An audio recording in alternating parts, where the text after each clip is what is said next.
Hi friends, welcome back our channel. Today topic is can. Can అంటే గలను అనే అర్థం వస్తుంది. ఇది ఒక వ్యక్తి యొక్క సామర్థ్యాన్ని సూచిస్తుంది. ఇది భవిష్యత్తును తెలపడమే కాకుండా ఒక వ్యక్తి సమర్థతను, నైపుణ్యతను, స్తోమతను తెలుపుతుంది. అనుమతి కోరడానికి కూడా కెన్ను యూజ్ చేస్తారు. కెన్కి ఎగ్జాంపుల్ చూసుకుందాం. First one, I can speak English. నేను ఇంగ్లీష్ మాట్లాడగలను. గలను అని వచ్చింది కదా, కెన్ యూజ్ చేయడం వల్ల గలను అని వచ్చింది. సెకండ్ వన్ వచ్చేసి, can you speak English.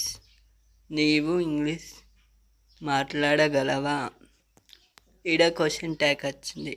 Can అనేది మొదట యూజ్ చేయడం జరిగింది కాబట్టి క్వశ్చన్ ట్యాగ్ అనేది రావడం జరిగింది. థర్డ్ వన్ వచ్చేసి, he can do that work. అతడు ఆ పనిని చేయగలడు. అతని యొక్క సామర్థ్యతను తెలుపుతుంది. Fourth one, can I speak to him. నేను అతనితో మాట్లాడవచ్చా? ఇది కూడా question tag.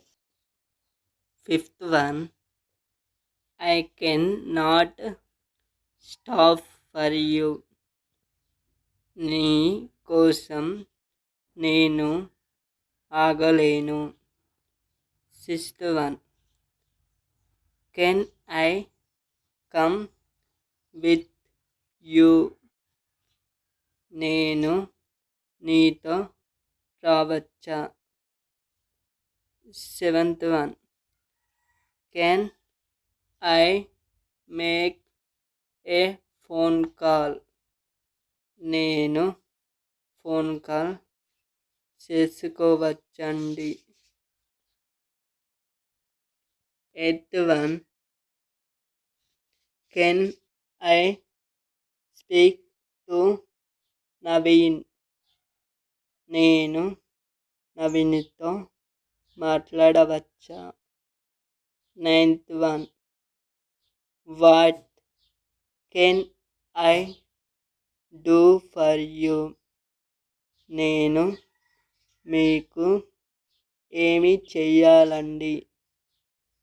Tenth one, can you stay a little longer.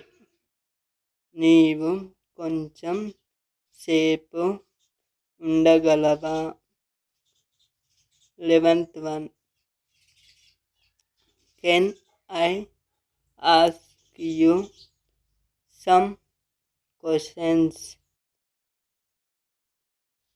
నిన్ను కొన్ని ప్రశ్నలను అడగనా? ఇవన్నీ క్వశ్చన్ ట్యాగేనండి. 6th నుండి మొదలు పెడితే 11th వరకు కూడా అన్ని క్వశ్చన్ ట్యాగ్స్. అన్నిటికీ చూసారా, ఫస్ట్ కెన్ కెన్ కెన్ అని వచ్చింది. కెన్ ఫస్ట్ వచ్చిందంటే అది క్వశ్చన్ ట్యాగ్. మనం ఒక్కరిని అడుగుతున్నాం. అది మీకు నచ్చినట్లయితే లైక్ చేయండి, షేర్ చేయండి, సబ్స్క్రైబ్ చేసుకోండి. లైక్ చేయడం ద్వారా ఈ వీడియో మరికొందరికి వెళ్తుంది. Thank you.